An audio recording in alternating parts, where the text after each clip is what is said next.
So hello everyone, welcome back once again and I hope you are doing great in your board preparations and आपने बहुत अच्छे से सब कुछ कर लिया होगा और कर भी रहे होंगे और हमारे साथ आप जुड़ रहे हैं तो आपको और अच्छा लग भी रहा होगा और इम्प्रूवमेंट हो भी रही होगी। उसी सीरीज में आप जो कॉमन मिस्टेक्स बच्चे बोर्ड एग्जाम में करते हैं वो ना करें और वो फोकस करे और अपने एफिशिएंसी को बढ़ाने में, इफेक्टिवनेस को बढ़ाने में और बेटर मार्क्स अचीव करने में। तो ये 5 मिस्टेक्स जो जनरली बच्चे करते हैं एंड आई नो आप भी ऐसे मिस्टेक्स करते होंगे या करने वाले होंगे, तो आप इस वीडियो को जरूर लास्ट तक देखना and this is going to give you at least 2 to 3% marks in your board examination. कम से कम जो कितना भी अच्छा बच्चा है उसके 2-3% मार्क्स तो ये वीडियो के बाद बढ़ने ही वाला है। तो ठीक है, सबसे पहले हम इसमें बात करने वाले हैं कि जो फर्स्ट पॉइंट है जो हमें डिस्कस करना, वो सोचते ही नहीं रहना है बस कि कर लेंगे, हो जाएगा, ये होगा, वो होगा, है ना। देन हम डिस्कस करेंगे कि हमें पेपर्स क्यों प्रीवियस ईयर सॉल्व करने चाहिए। फिर हम डिस्कस कर रहे होंगे कि टाइम मैनेजमेंट कैसे करें। फिर हम बात कर रहे होंगे कि अपने वीक एरियाज पे कैसे काम करें, क्योंकि हम क्या करते हैं, थोड़े आलसी हो जाते हैं, जो अच्छा नहीं लगता उसको छोड़ देते हैं, जिसकी वजह से हमारे मार्क्स तो ऐसे भी नहीं आए। And then the last one but not the least, sleep cycle और अपने न्यूट्रिशन को कैसे बैलेंस रखें कि अपने ओवरऑल जर्नी में हम काफी ज्यादा मोटिवेटेड रहे और इनर्जेटिक रहे, राइट। तो चलिए, so let's start without delaying much. तो सबसे पहला डिस्कशन जो है हमारा, मिस्टेक्स ऑफ प्रोक्रेस्टिनेशन। हम क्या मिस्टेक करते हैं? आपको क्या लगता है कि हमें बोर्ड की प्रिपरेशन सिर्फ पढ़ते ही रहना चाहिए, जैसे कि मैंने अपने और वीडियोस में भी बात की, आप देखेंगे, आपको सारे डिस्क्रिप्शन में देखें, प्लीज उसको वॉच कीजिए और बहुत बहुत ज्यादा हेल्प करेगा। तो सिर्फ हमें प्रोक्रेस्टिनेट नहीं करना, सोचना ही नहीं है, क्योंकि हम ये सोचे कि लास्ट मिनट तक पढ़ते रहें और फाइनल तब जाके हम बहुत अच्छा परफॉर्म कर लेंगे, तो that is not going to help anyway. साथ ही साथ आपको पता है कि बोर्ड एग्जाम का एक अलग ही स्ट्रेस होता है, आपके घर वालों के एक्सपेक्टेशंस है, आपके खुद के एक्सपेक्टेशंस है, क्योंकि इसी के बेसिस पे फिर आपका सोसाइटी भी जज करेगा। वो सारी चीजों के बाद भी अगर आप चीजें नहीं कर पा रहे हो या करने की कोशिश कर हो नहीं रहा है, तो ये चीजों को ध्यान रखनी है ना। तो प्रोक्रेस्टिनेट नहीं करना है, सोचते ही नहीं रहना, बल्कि हमें उस पर काम करना है।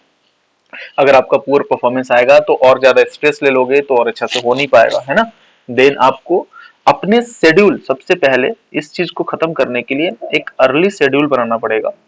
जैसे कि हमने 30 डेज सीरीज शुरू की है, जिसमें हर एक दिन हम मैथ, साइंस और सोशल साइंस के चैप्टर्स डालते हैं, जिससे आप इस 30 डेज में अपने पूरे सिलेबस को कर पाए और बहुत अच्छा परफॉर्म कर पाए। तो ये आपको करना पड़ेगा। And the second one, past papers को नहीं करना और सोचना कि पढ़ रहे हैं, एग्जाम में अपने स्कूल में हो रहा है या किसी कोचिंग इंस्टीट्यूट में हो रहा है, टेस्ट तो दे रहे हैं, बट पास्ट पेपर्स को एनालिसिस नहीं कर रहे।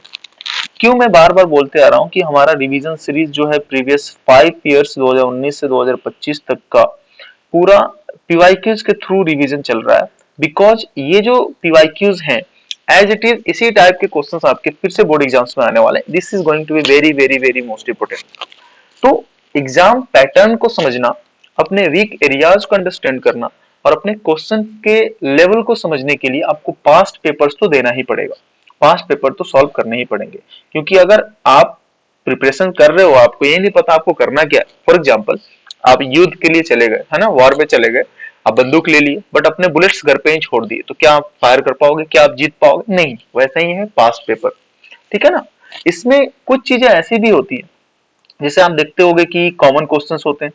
ऐसा क्वेश्चन दिखेगा कि हर 1-2 साल में पूछा ही गया है बार बार, रिपीटेड क्वेश्चंस होंगे। अल्दो हम रिपीटेड क्वेश्चंस वाले सीरीज भी जल्दी लेकर आ जाएंगे आपके लिए, उससे पहले इन सब चीजों को आप खुद से एनालिसिस करना शुरू कीजिए, राइट।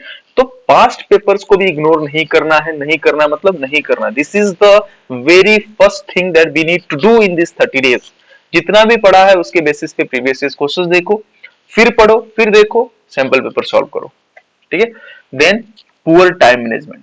अब हम पास्ट पेपर्स क्यों नहीं देख पा रहे या फिर हम क्यों प्रोक्रेस्टिनेट कर रहे हैं? इसका रीजन है हम टाइम मैनेजमेंट नहीं कर पा रहे, हम अपने स्टडी में इफेक्टिव नहीं है, एफिशिएंसी को बढ़ा नहीं रहे हैं। हमारा शेड्यूल एक आइडल शेड्यूल बन चुका है, बल्कि एक जो प्रैक्टिकल होना चाहिए वो शेड्यूल नहीं है।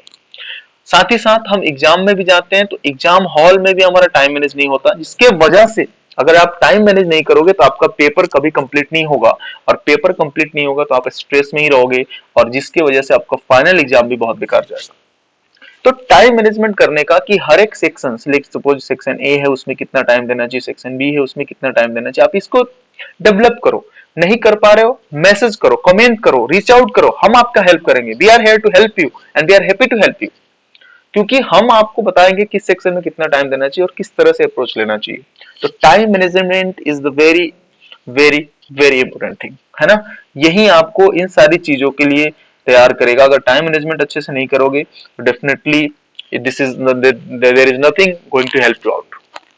देन वी हैव, अपन ने प्रीवियस ईयर्स क्वेश्चन देखा, बहुत अच्छा। अपन ने पढ़ाई की, बहुत अच्छा। अपन ने ट्यूशन में पढ़ा, कोचिंग में पढ़ा, बहुत अच्छा।